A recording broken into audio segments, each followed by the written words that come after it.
multimedia dan animasi. Oke, kita ke program studi selanjutnya, program studi Tekom. Silakan.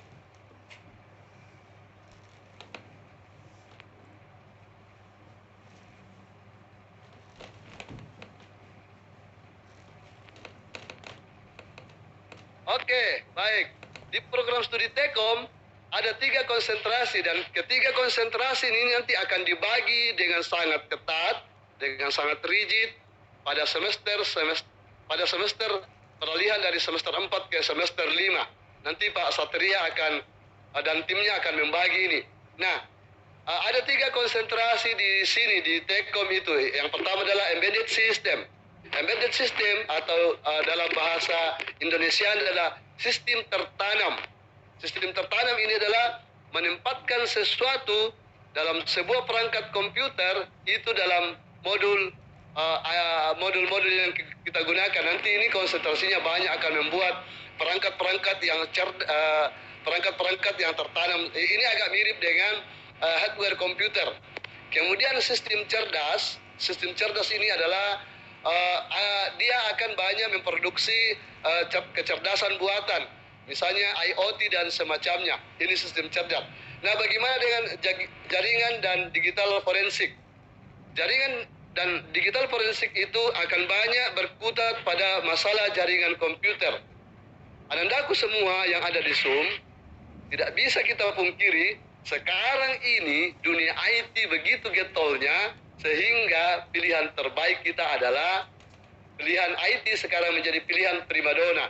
Kalau Anda kuasai 3 konsentrasi ini ditambah dengan konsentrasi-konsentrasi yang ada di PT IKA, maka Anda akan menjadi pemenang di panggung berikutnya. Next.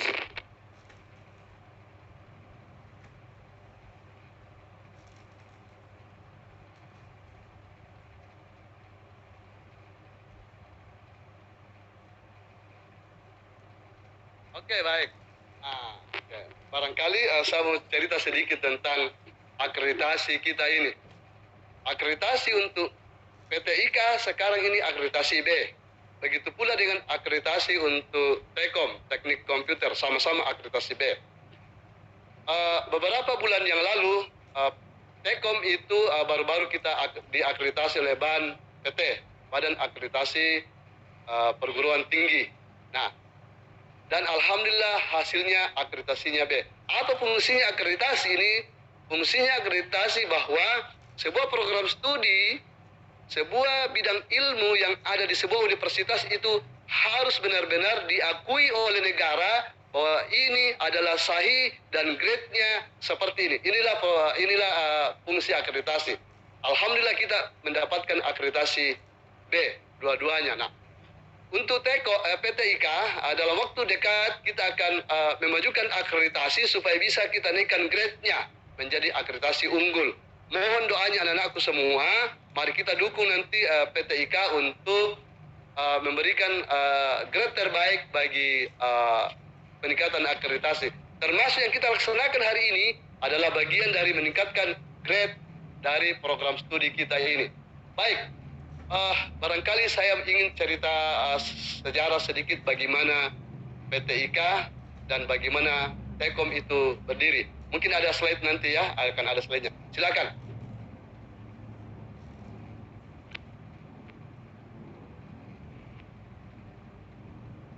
Oke.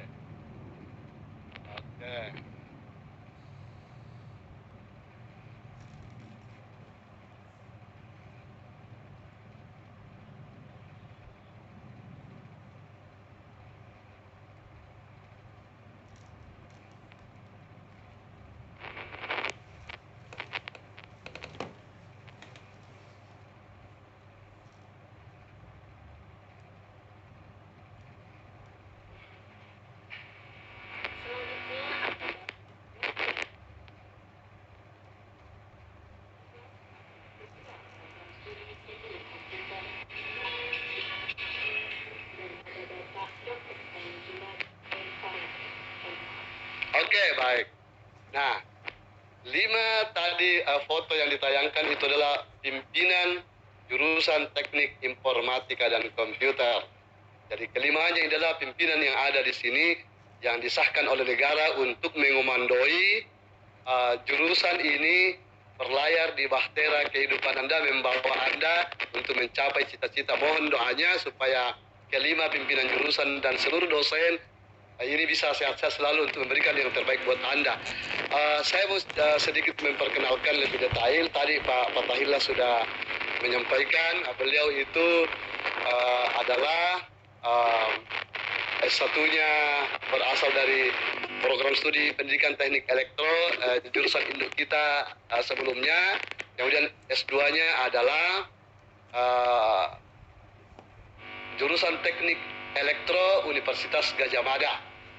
Kemudian yang kedua, Ibu Dr. Sanatang MT, SPD MT. Beliau adalah S1-nya program studi pendidikan teknik elektro juga. Kenapa semua rata-rata teknik elektro, Pak? Karena dulu belum ada PTIK, belum ada Tekom, jadi kami lahir dari rahimnya elektro. Jadi seandainya ada memang dulu PTIK atau Tekom, ya mungkin kami lahir dari rahimnya PTIK atau Tekom, ya. Dulu kita JTIK ini dulu sebenarnya itu ada punya sejarah panjang. Jadi sebelumnya mungkin ada nanti di catatan sejarahnya. Saya melanjutkan sedikit.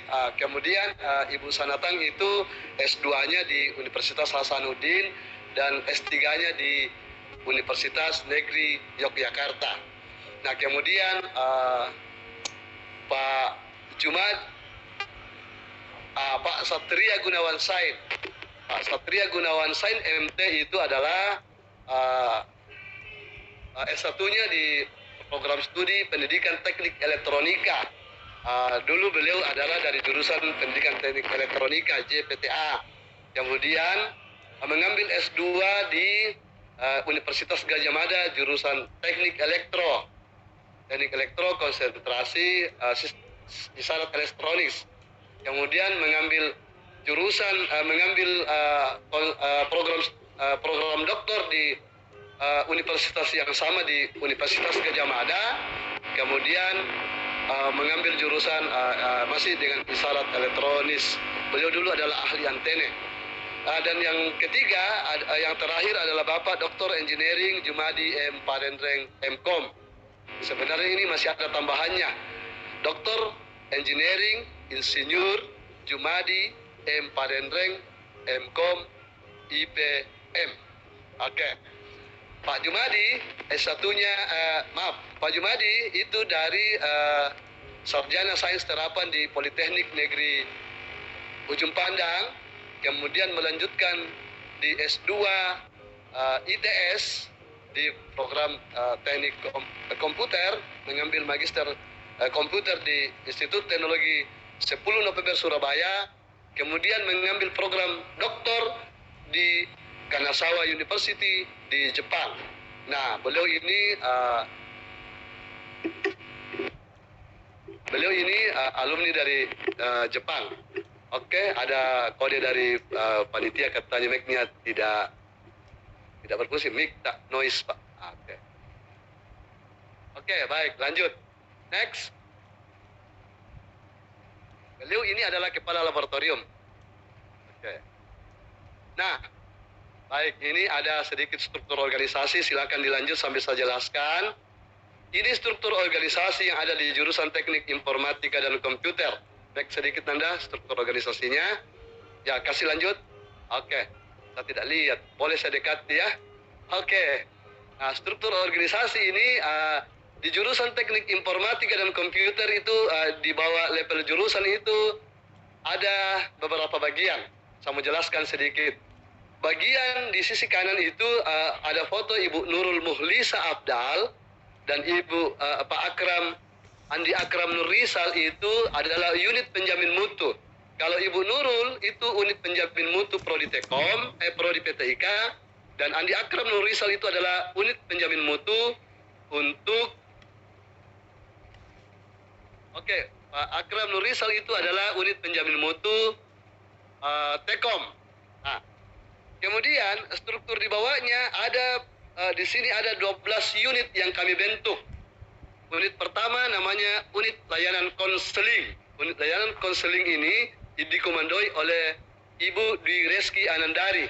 Nah, nanti kalau adik-adik ada masalah dengan masalah pribadi, masalah cinta, masalah pacar, silakan bisa konsultasi ke Ibu Dwi Reski Anandari, SPSI, MSI. Beliau memang ahli menangani ini. Dan yakinlah kami tidak tahu seperti apa proses konsultasinya.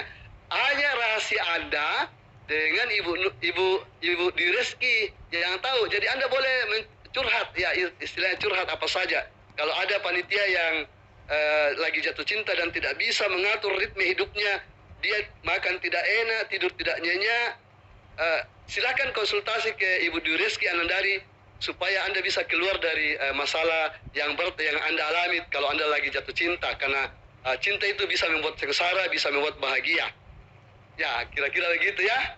Kemudian ini panitia di sini, kalau saya mau beritahu kepada teman-teman yang ada di Zoom ini, pada panitia di sini ketahui semua karena mereka lagi banyak yang jatuh cinta. Oke, kemudian ada unit layanan perpustakaan dikomandoi oleh Ibu Hairunisa Lamasituju, Eskom MPD. Salah tidak kelihatan. Nanti Anda boleh lihatlah di papannya, itu banyak tapi saya mau jelaskan. Jadi di sini ada perpustakaan. Perpustakaan kita itu kita lagi merintis untuk ada perpustakaan. Nah, perpustakaan ini dikomandoi oleh Ibu Dwi Hairunisa Lamasituju. Mudah-mudahan Ibu Nisa menonton YouTube ini. Kemudian ada unit layanan jurnal. Kita ini ada 3 jurnal yang ada sekarang dan alhamdulillah sudah bertambah, ada 4 jurnal kita ini. Jurnal yang ada di jurusan ini pertama adalah jurnal yang pertama lahir itu adalah jurnal mediatik. Kalau Anda punya tulisan silakan muat di jurnal tersebut supaya bisa dibaca orang seluruh dunia. Kemudian jurnal mediatik, jurnal embedded system JESI, jurnal JESI, ada jurnal JESI. Kalau Anda punya tulisan-tulisan yang terkait dengan komputer, silakan tulisan ide-ide yang terkait dengan komputer, silakan bikin tulisan dan muat di jurnal JESI ini. Ya. Kemudian jurnal apalagi jurnal